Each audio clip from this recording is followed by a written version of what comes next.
क्यों लिया, क्या इसकी लीलाएं रही। भगवान का ही पार्षद हिरण्यकश्यप एक राजा था। कोई सामान्य राजा हिरण्यकश्यप नहीं था, बहुत बलवान और धनवान राजा था और अपनी प्रजा को पुत्र की भांति पालित करता था। जब पुत्र की भांति पालित करता और धन ऐश्वर्य सब उसके राज्य में भरपूर रहता तो सब उसके जय जयकार करते थे। अभी जो जय जयकार है इस सब लोगों को जीवन में हम कहेंगे इसको समाहित सब नहीं कर सकते। लोगों की जय जयकार होने लगती है तो क्या बढ़ता है, विकार बढ़ता है। परंतु जो विनम्र व्यक्ति हैं, जो शुद्ध सात्विक व्यक्ति हैं, यदि उनकी जय जयकार होती है तो वो क्या हो जाते हैं, और भी ज्यादा विनम्र हो जाते हैं, और भी ज्यादा समर्पित भाव के वह हो जाते हैं, और भी ज्यादा अच्छे गुणों को वो ग्रहण करने लगते हैं। और इसके विपरीत यदि इस प्रकार के व्यक्ति को जय जयकार हो जाए, जिसे अपने यश को अपने जीवन में धारण करने की सामर्थ्य शक्ति नहीं हो और उसको अपने जीवन में स्थिरता बनाए रखने का गुण नहीं आता, तो उसको फिर अभिमान बढ़ने लगता है। अब हिरण्यकश्यप का दिन प्रतिदिन अभिमान बढ़ने लगा और अभिमान बढ़ने लगा तो इतना अभिमान बढ़ गया कि मेरी जय जयकार होती है तो मेरे सामने उस परमात्मा श्री हरि नारायण की भी जय जयकार है। ये प्रजा मेरे अधीन है, मैं इसका पालन करता, मैं अपने राज्य में ये समस्त प्रजा को सुखी रखता हूं तो केवल मेरी जय जयकार होनी चाहिए। इस प्रकार का अभिमान हिरण्यकश्यप के हृदय में आया और यहीं से उसका पतन प्रारंभ हो गया। अभिमान बढ़ा तो राज्य में जितने धर्मात्मा थे, अब धर्मात्मा तो भगवान का भजन करेंगे। जिस व्यक्ति को लोभ होता है, लालच होता है, वो सामने आकर बड़ी प्रशंसा करता है तो राजा की सब प्रशंसा करते, पर धर्मात्मा साधु भगवान श्री हरि नारायण की प्रशंसा करते और कहते कि देने वाला एक है, मांगत लाख करोड़, हमें राजा को कुछ नहीं दे सकते, देने वाला तो श्री हरि नारायण। हम जो अन्न अपने घर में पाते हैं, वस्त्र पहनते हैं, हमारे घर में जो आज धन वैभव है वो किसी के दिए का नहीं। हाँ, पात्र कोई बन सकता, परंतु देता कौन है? हमारा अपना भाग्य, हमारे अपने इष्ट हमें वह वस्तु प्रदान करते, हमें वो सुख प्रदान करते। तो साधु संत महात्माओं की जय जयकार नहीं, वो तो वह परमात्मा ईश्वर श्री हरि नारायण की जय जयकार करते हैं। अब जो उसकी बात न माने, धीरे धीरे वो साधु संत महात्माओं को कष्ट देने लगा। अपने सेनापतियों को कहता कि उनको कारागार में बंद करो और उन्हें दंडित करो, दंड दो, जिससे उनकी वाणी पर मेरा नाम आए, मेरी जय जयकार। इतना अभिमान बढ़ गया।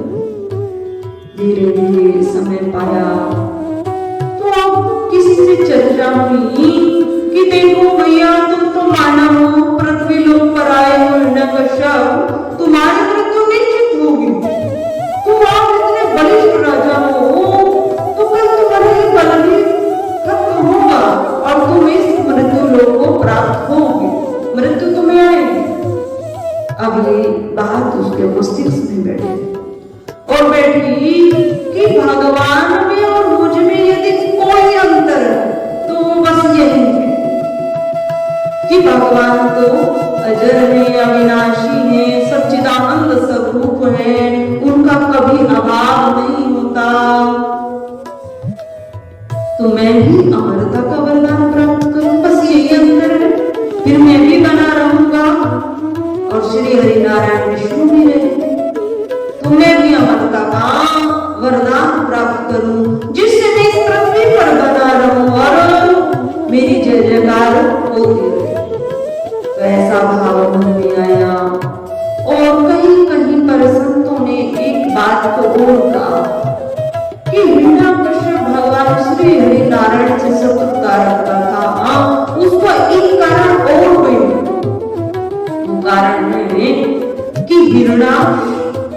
हिरण्यकश्यप, ये दो भाई थे। तो एक भाई की मृत्यु भगवान ने कब की? जब वराह अवतार धारण किया और हिरण्यकश्यप ने पृथ्वी पर धर्म को नष्ट करने के लिए ब्रह्मा जी की बनाई हुई सृष्टि इस पृथ्वी को जल में डुबा दिया। जब पृथ्वी जल में डूबने लगी तब ब्रह्मा जी ने जब ध्यान किया और भगवान वराह रूप से प्रकट हुए तो भगवान ने हिरण्याक्ष का वध किया। तो हिरण्याक्ष का भाई था हिरण्यकश्यप का भाई, तो वह भी शत्रुता हृदय में थी श्री हरि नारायण के प्रति और अपने राज्य में भगवान के नाम का उच्चारण किसी को नहीं करने देता। और धीरे धीरे समय बढ़ा और हिरण्यकश्यप की जो धर्म पत्नी थी वे बहुत धार्मिक स्वभाव की और श्री हरि नारायण की भक्त। अब देखो पूरे राज्य में चाहता है कि भगवान का कोई नाम ना ले, परंतु क्या पत्नी के हृदय से निकाल पाया? कयाधु नामक वे उसकी धर्म पत्नी और बाल्य अवस्था से जब तक उसका विवाह भी नहीं हुआ था संतों की सेवा करती थी और भगवान श्री हरि नारायण की कथा सुनती थी। विवाह के पश्चात हिरण्यकश्यप के मुख पर नहीं कहती थी मैं नारायण का भजन करती हूँ, परंतु चित्त वृत्ति भगवान से जोड़े रखती थी और हर समय नारायण का ध्यान करते हुए भगवान का मंत्र जपती थी।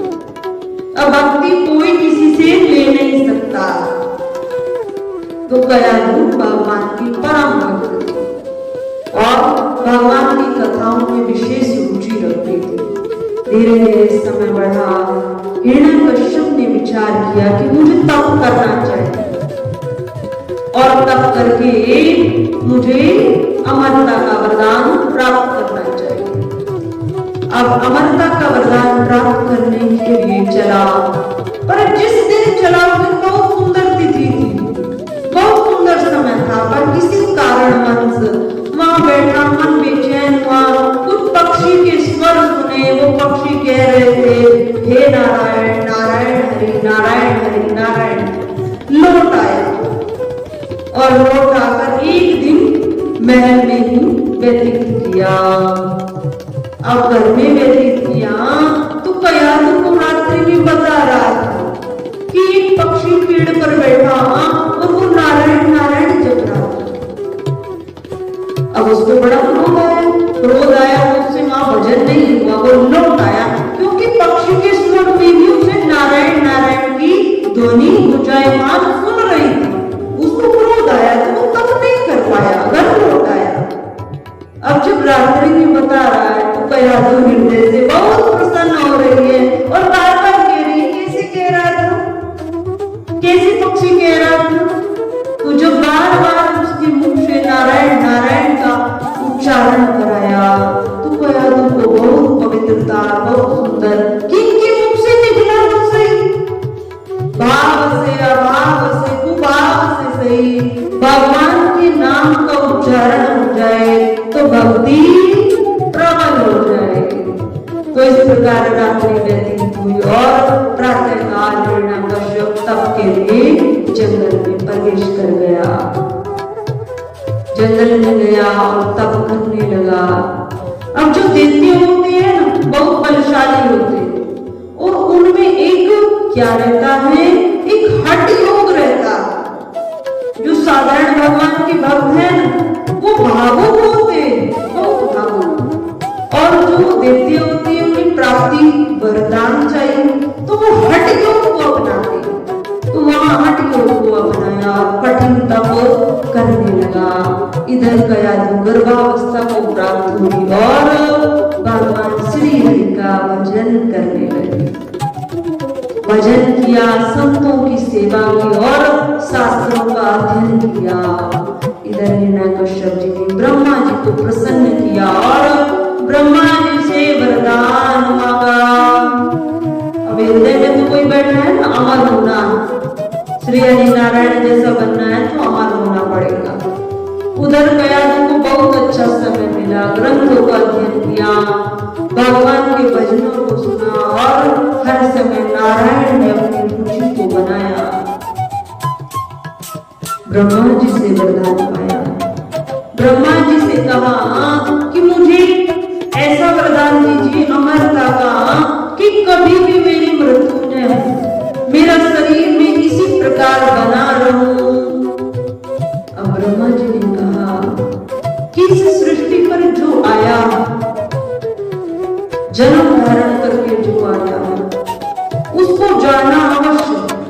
अमरता का वरदान उसके लिए है ही नहीं, क्योंकि जिसका जन्म हुआ है उसकी मृत्यु निश्चित है, अवश्य होगी। किसी के कुछ लंबे समय तक शरीर चल सकता है और किसी का बहुत कम समय तक। अभी एक माता परिचित एक बच्चे को जन्म दिया, सामान्य, बिल्कुल सामान्य, और घर में आई, 7 दिन व्यतीत हुए, बच्चे का पालन कर रही, 7 दिन हो गए, सामान्य अवस्था से बच्चे को प्राप्त किया और बैठे बैठे कुछ हल्की सी घबराहट।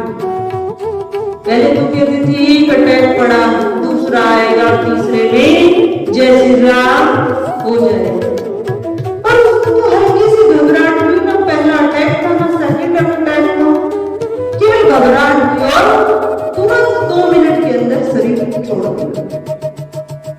35 वर्ष की भी मैं नहीं है, पहला ही उसका है बच्चा।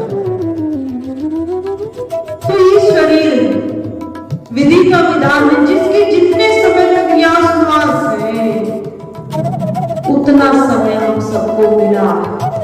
फिर चाहे वे संध्या का समय हो, दोपहर का समय हो, प्रातः काल का समय हो, सोमवार हो, मंगलवार हो, पौष मास हो, कार्तिक मास हो, उसी क्षण हमें यहाँ से उसी क्षण। परम पूज्य श्री साध्वी ब्रह्म ज्योति सरस्वती जी के प्रवचन प्राप्त करने हेतु दिव्य वाणी चैनल को सब्सक्राइब करें, वीडियो को शेयर करें और अपने परिजनों पर अवश्य भेजें।